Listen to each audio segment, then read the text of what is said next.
Hi friends, ഞാൻ ജോബിൻ. ഇത് മിഷാമാക്സ് blog 18. ഇന്ന് ഞാൻ നിൽക്കുന്നത് ധർമ്മന്തടുക്ക എന്ന് പറഞ്ഞ ഒരു ഗ്രാമത്തിലാട്ടോ. അതായത് നമ്മുടെ കാസർഗോഡുള്ള ഒരു ഗ്രാമമാണ് ധർമ്മന്തടുക്ക.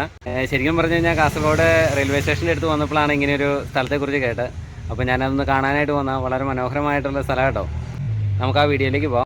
കാസർഗോഡ് റെയിൽവേ സ്റ്റേഷനിൽ നിന്ന് ഏകദേശം 30 കിലോമീറ്റർ അകലെയായിട്ടാണ് ധർമ്മന്തടുക്ക എന്ന് പറഞ്ഞ സ്ഥലം സ്ഥിതി ചെയ്യുന്നത്. ഇവിടുത്തെ ഏറ്റവും മനോഹരമായ കാഴ്ചകളിൽ ഒന്നാണ് കേട്ടോ ഈ കാണുന്നത്. ഇവിടുത്തെ ഒരു സ്കൂളാണ്. ആ സ്കൂളിന്റെ മുകളിൽ ഒരു കറ്റാടിയൊക്കെ ഉണ്ടാക്കി വെച്ചേക്കുന്നത് വളരെ മനോഹരമാണ്. പിന്നെ ഈ ഏരിയ എല്ലാം കാണാൻ വളരെ മനോഹരമാണ്. ഇവിടെയാണ് ബസ് വന്ന് നിൽക്കുന്നത്. ഈ ഏരിയയിലെ അവസാനത്തെ ബസ് സ്റ്റോപ്പാണ് കേട്ടോ ഇത്.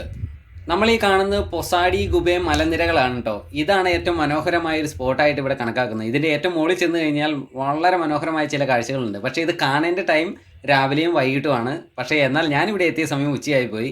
എങ്കിലും മനോഹരമായ ചില കാഴ്ചകൾ ഞാൻ ഇതിൻ്റെ അകത്ത് ഒപ്പിയെടുക്കാൻ ശ്രമിച്ചിട്ടുണ്ട്. ഈ മലനിരകളുടെ മുകളിൽ എത്തിച്ചേരാനായിട്ട് മറ്റൊരു വഴി കൂടിയുണ്ട്. കന്തലായം എന്ന റൂട്ട് വഴിയാണ് പോരുന്നതെങ്കിൽ അവിടെ ഒരു വെള്ളച്ചാട്ടം, അതുപോലെ നല്ല മനോഹരമായ ചില പുഴകളൊക്കെ അവിടെ കാണാൻ പറ്റും. ഇവിടെ എത്തിച്ചേരുന്നവർക്ക് താമസിക്കാനായിട്ടുള്ള ഹോം സ്റ്റേകളൊക്കെ ഇവിടെ ധാരാളമുണ്ട്. ഒത്തിരിയേറെ ടൂറിസ്റ്റുകൾ അനുദിനം വന്നുകൊണ്ടിരിക്കുന്ന ഒരു സ്പോട്ടാണ് കേട്ടോ ഇത്. ഞാനിപ്പോൾ ഉച്ചയ്ക്ക് ഇവിടെ ചെന്നതെങ്കിലും ഇവിടെ വളരെയധികം ആൾക്കാരുണ്ടായിരുന്നു. പഴയതും പുതിയതുമായ കുറച്ചധികം ടോറസുകൾ ഇവിടെ കിടക്കുന്നുണ്ട്. നമുക്ക് മലയ്ക്ക് മുകളിൽ പോയിട്ട് വന്നതിന് ശേഷം അത് നോക്കാം. അങ്ങനെ നമ്മൾ മലയ്ക്ക് മുകളിൽ എത്തിയേക്കുവാണ്. ഇനിയുള്ള കാഴ്ചകൾ നമുക്ക് നോക്കാം. ഇവിടെ ശരിക്കും വരേണ്ടത് രാവിലത്തെ ടൈമിലാണെന്നാണ് എന്നെ കൊണ്ടുവന്ന ഓട്ടോക്കാരൻ പറഞ്ഞത്. അദ്ദേഹം നമുക്ക് വേണ്ടി ഇവിടെ വെയിറ്റ് ചെയ്യുന്നൊക്കെ ഉണ്ട്. നമ്മുടെ യാത്രാമധ്യേ കുറേ ടോറസുകൾ കിടക്കുന്ന കണ്ടില്ലേ, ആ ഭാഗം ഇതാണ് കേട്ടോ. ഇവിടെയാണ് വെട്ടുകല്ല് വെട്ടിയെടുത്തുകൊണ്ട് വന്നത്. അതായത് ചെങ്കല്ല് വെട്ടിയെടുക്കുന്ന സ്ഥലമാണ്. അവിടെ ചെങ്കല്ല് കയറ്റാൻ വേണ്ടി കിടന്ന വണ്ടികളാണ് നമ്മളാ കണ്ടത്. പഴയതും പുതിയതും അതുപോലെ കണ്ടം ചെയ്ത് പോയതുമായിട്ടുള്ള പല വാഹനങ്ങളും ഇവിടെ കിടക്കുന്നുണ്ട്.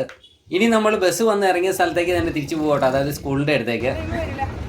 നമ്മളെ സ്ഥലമൊക്കെ കൊണ്ട് കാണിച്ചു തന്ന ആളിതാട്ടാ. പേര് രവി അല്ലേ? രവി. അദ്ദേഹത്തിൻ്റെ മൊബൈൽ നമ്പർ കൂടെ ഞാൻ ഇതിനകത്ത് ആഡ് ചെയ്യുകയാണ്.